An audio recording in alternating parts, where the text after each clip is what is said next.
Success आपके लिए breathing जितना इम्पोर्टेंट है तो आप लाइफ में सक्सेसफुल बन जाओगे। तब आप एक छोटे से जो डायरी लिखता था, एक छोटा बच्चा जो डायरी लिखता था, वो बच्चा एक बुक लिख सकता है जस्ट बिकॉज बुक लिखना उसके लिए लाइफ में ब्रीदिंग जितना इम्पोर्टेंट हो गया। ये है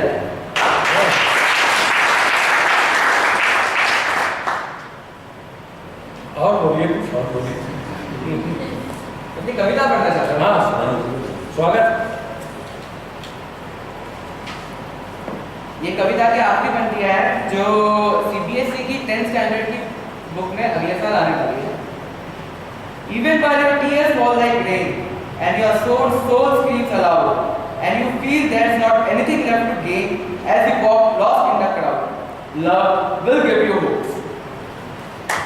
तो लाइफ में जब प्यार है, लाइफ में जब लोगों के अंदर आपके लिए सॉफ्ट कॉर्नर आता है, वो चीज़ आपको लाइफ होप देती है।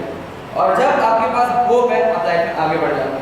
जब आपके दिमाग में ये आता है कि आप वो काम कर सकते हैं, जब आपके लाइफ में होप आता है तब आप काम कर सकते हैं।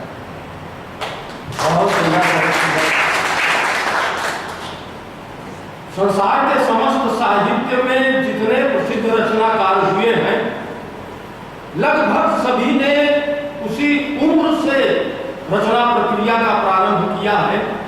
लगभग 9 साल 10 साल की उम्र, जिस उम्र से आपने रचना करना प्रारंभ किया है। करना चाहूँगा तो आपके कहना चाहूँगा लाइफ कभी एज नहीं देखती। अगर जब जागो जब सवेरा होता है। आप मोहम्मद ईरानी का एग्जाम्पल ले लीजिए जो 3 इडियट्स में आए थे। 40 साल की उम्र तक उन्होंने कभी एक्टिंग के बारे में नहीं सोचा। वो एक गवर्नमेंट को जॉब करते थे, सिंपल एक जॉब करते थे। 40 साल के बाद वो जागे, उनका जो एक्टिंग का स्पिरिट था, उनका जो एक्टिंग का पैशन था, वो बाहर आया। जब वो जागे, उनके लिए सवेरा हुआ। अब लाइफ में वो बहुत आगे निकल गए। लाइफ में भी वो एक मूवी के करोड़ों में चार्ज करते हैं। तो ये एक दूसरा पक्ष भी है, सिक्के के 2 पहलू होते हैं, किंतु साहित्य की वास्तविकता यही है। निरालापन, प्रसाद, महादेवी वर्मा से लेके तमाम भिन्न भिन्न भाषाओं के साहित्यकार जो प्रसिद्ध हुए, अधिकांश उन्होंने 9-10 वर्ष की उम्र से साधना प्रारंभ कर दी और वो साधना निरंतर निखरती गई। भविष्य में ये रचनाकार निखिल जी और क्या करेंगे, इसका अंदाज लगाया जा सकता है आज की इनकी रचना के।